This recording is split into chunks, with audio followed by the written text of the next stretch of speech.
या 65 वर्षीय विकृत माणसाने पुण्यातील भोर तालुक्यामध्ये चिमुरडीबरोबर जे कृत्य केलं आणि त्यानंतर दगडाने ठेचून हत्या केली, यामुळे अख्ख्या महाराष्ट्रामध्ये संतापाची लाट पसरली आहे. पण आता याच 65 वर्षीय विकृत माणसाबद्दल अतिशय धक्कादायक अशी माहिती समोर आली आहे. या 65 वर्षीय व्यक्तीचं नाव आहे भीमराव कांबळे.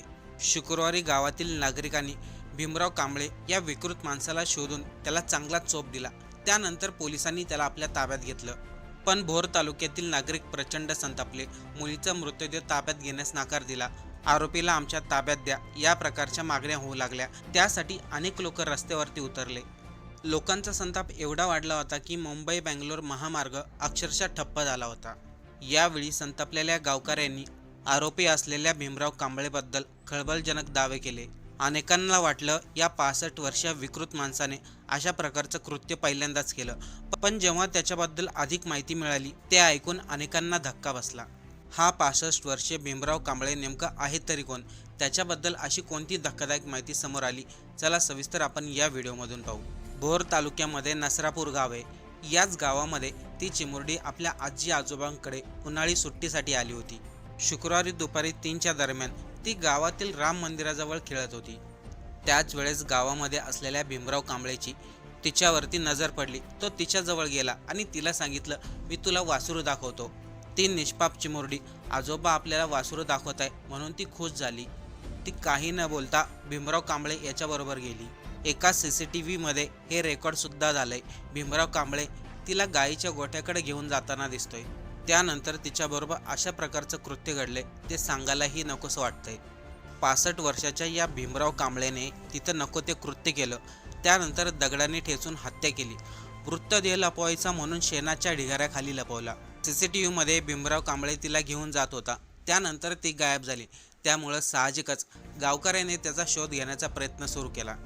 गावकऱ्यांनी त्याला शोधून काढलं. त्यानंतर चांगला चोप दिला आणि मग चिमुरडीबद्दल विचारलं. तेव्हा त्याने सांगितलं, आपण गोठ्यामध्येच शेणाच्या ढिगाऱ्याखाली मृतदेह लपून ठेवलाय. हे ऐकल्यानंतर गावकरी प्रचंड संतापले होते. पोलिसांना देखील याबद्दल माहिती देण्यात आली होती. पोलीस घटनास्थळी आले आणि भीमराव कांबळेला ताब्यात घेतलं. पण गावकरी पोलिसांच्या ताब्यामध्ये त्याला देण्यास तयार नव्हते. गावातील लोक प्रचंड संतापले होते. त्या भीमराव कांबळेला आमच्या ताब्यात द्या, त्याशिवाय आम्ही मृतदेह ताब्यात घेणार नाही. पोलिसांनी गावकऱ्यांना शांत केलं. गावकऱ्यांची समजूत काढली. पण दुसऱ्या दिवशी शनिवारी मात्र पूर्ण तालुक्यामध्ये उद्रेक झाला. कारण होतं या भीमराव कांबळेबद्दल बाहेर आलेली धक्कादायक माहिती. 65 वर्षीय भीमराव कांबळे हा काही साधासुद्धा माणूस नाही. तो रेकॉर्डवरचा गुन्हेगार आहे. या अगोदरही भीमराव कांबळेने 2016 मध्ये सख्ख्या भावाच्या मुलीबरोबर अशाच प्रकारचं कृत्य केलं होतं. त्यासाठी त्याला 4 वर्षाची शिक्षाही झाली होती. तो पुण्याच्या येरोडा जेलमध्ये होता. एवढंच नाही तर त्याच्यावरती इतर 2 गुन्हे दाखल असल्याचंही स्पष्ट झालं. पोलिसांनी माध्यमांना दिलेल्या माहितीनुसार भीमराव कांबळे हा मोलमजुरीचे काम करून आपला उदरनिर्वाह करत होता.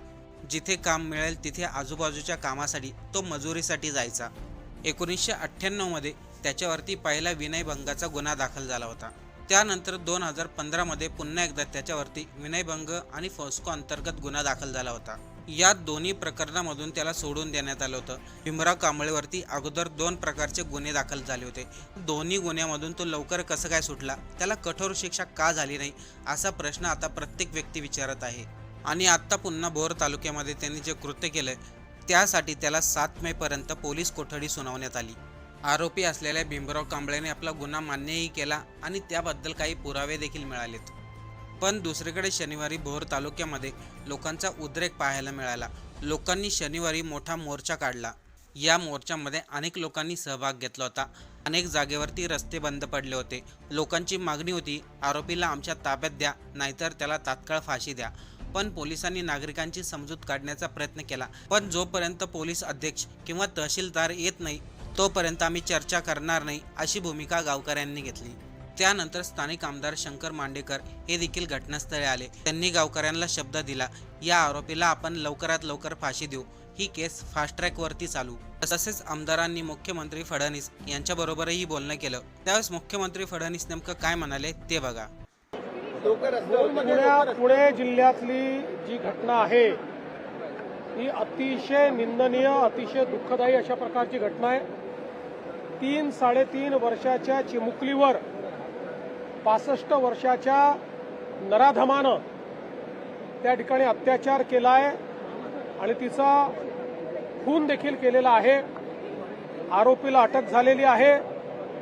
आरोपीचे अशा प्रकारचे जुने संदर्भ देखील त्या ठिकाणी दिसत आहेत. एकूणच या घटनेतनं समाजामध्ये मोठा रोष आहे. सगळ्यांनाच या घटनेमुळे त्या मुलीच्या बद्दल, त्यांच्या परिवाराबद्दल प्रचंड हळहळ वाटते. आरोपीला अटक तर केलीच आहे, पण मी आश्वस्त करू इच्छितो की फास्ट ट्रॅक कोर्टामध्ये हा संपूर्ण हे प्रकरण आम्ही नेऊ. स्पेशल त्या ठिकाणी फास्ट ट्रॅक कोर्ट तयार करायला आम्ही हायकोर्टाला विनंती करू. स्पेशल पब्लिक प्रॉसिक्युटर देऊन कमीत कमी वेळात या नराधमाला मृत्यूदंडाची शिक्षा झाली पाहिजे अशी मागणी कोर्टापुढे आम्ही करणार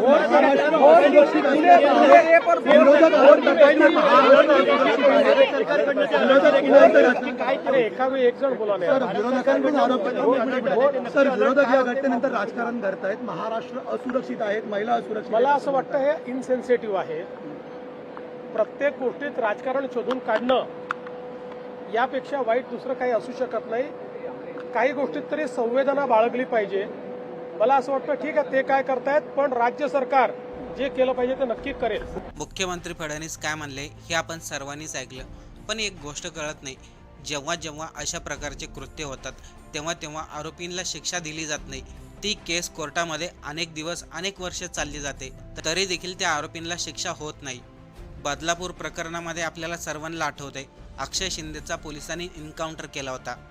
त्याच पद्धतीने बाकीच्या आरोपींचा एन्काउंटर का होत नाही? जोपर्यंत अशा प्रकरणामध्ये आरोपीला कठोर शिक्षा मिळणार नाही आणि तेही लवकरात लवकर, तोपर्यंत अशा प्रकारच्या घटना थांबणार नाही.